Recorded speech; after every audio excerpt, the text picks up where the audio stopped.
choppers.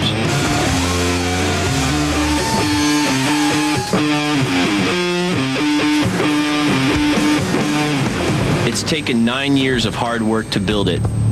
Some people think our bikes are the best in the world. We've got a 2-year waiting list with 50 people deep.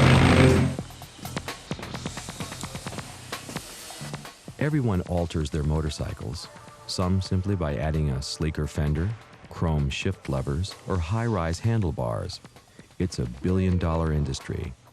But the hardcore biker with cash to burn finds his way to West Coast choppers. Jesse James has made his name designing and building high-end, custom-made motorcycles. These one-of-a-kind bikes will set you back a minimum of $40,000, and you'll wait at least 6 months for delivery. This is my new little bike. We developed a new rigid frame, which we call the CFL frame, which stands for Choppers for Life. It's got some pretty neat stuff. A cool neck gusset that we could weld in the frame there that would actually be a functional part of the frame, but actually give it a little bit of style. Then Danny stitched the seat and did a spiderweb pattern on it.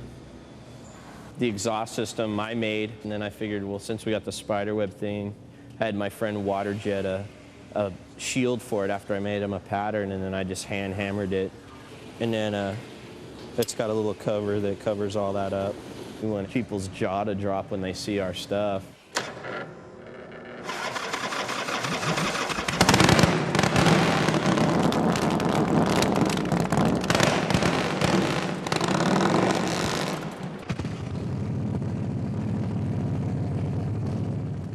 Not all the bikes at West Coast Choppers are built from the ground up.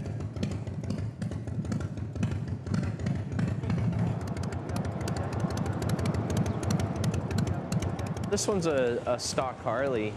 This is a stock 99 Heritage Springer. A guy named Pat, he bought it from the dealer and spent about 20 grand in extra stuff from the dealer, and it still wasn't a custom bike. I mean, he bolted every possible thing on it that he could think of, but it still got lost in the parking lot when he was trying to look for it. So we basically took everything off of it except for the frame, front end, motor, and trans, and the primary drive, and everything else we made. Problem with Springers has always been you could never have a fender that rode really cool, you know, down on the tire. So I designed all this, and we machined the brackets and everything in our CNC machine to match all the wheels, and then it rides, you know, when you hit a bump, the fender rides and travels right with the tire. He wanted the bars. You know, that's a kind of a trend in California and Hawaii, is those big, huge beach bars. I made a wooden pattern to form the bends and then welded it in half, and then if you look right here, this matches the wheels welded on the front, and then we machined his club name on the front of that. This one, we took a bike and modified it, and I think it captures the essence of what a custom is.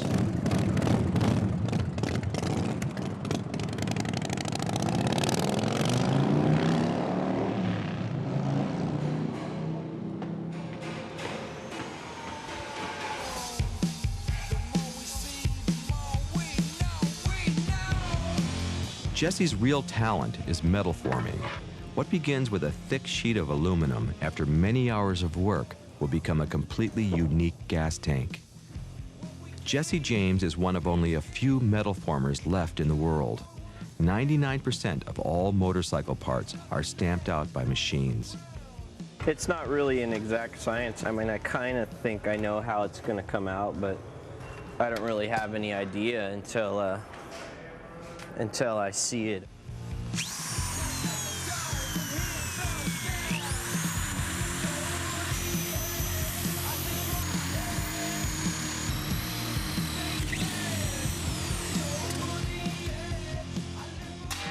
That's this piece here.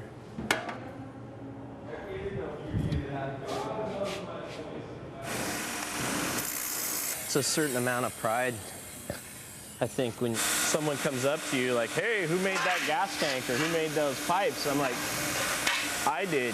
They're like, well, what do you mean you did? Well, I made them. Everyone else has gone home, but with Daytona looming, Jesse continues to work. With a low-temperature, sooty flame, Jesse begins the annealing process, which basically spreads out the molecules in the metal and, you know, makes the metal less dense, so in effect softens it up. When we get it, it's soft, but it's still pretty hard to bend, you know, and by annealing it, expand all the molecules, and it makes it more malleable. Then you can just, like that, makes it like butter soft. All right.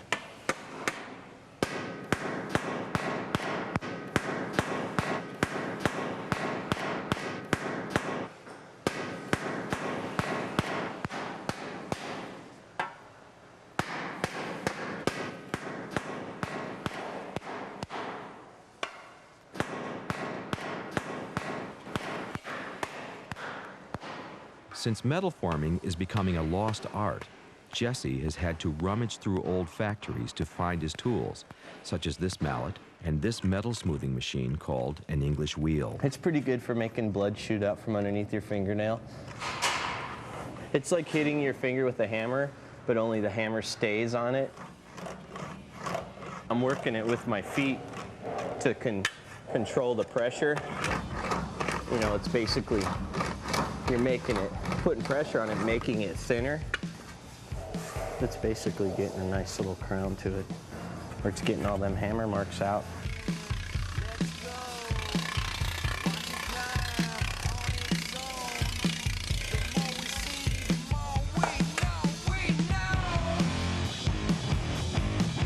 Now that we got it pretty straight, let's beat on it and then make it really screwed up.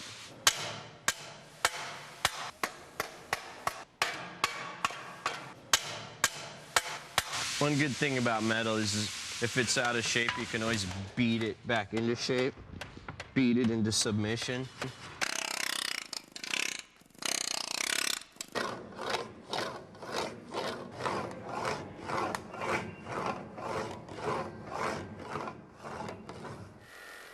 Hot spark went 3/4 of the way to my, right on my retina, went 3/4 of the way to my cornea. And then since it was in there all night, it started to rust on my eyeball. So you had to go in there and drill out all the eyeball material that had rust in it. I was bitching.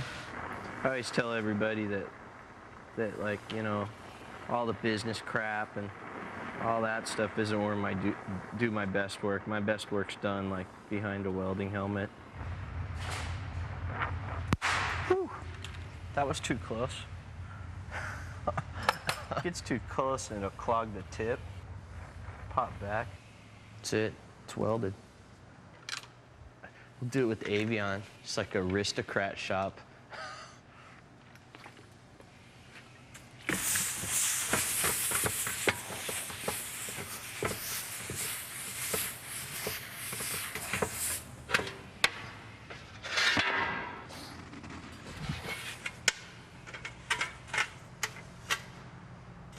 Handmade.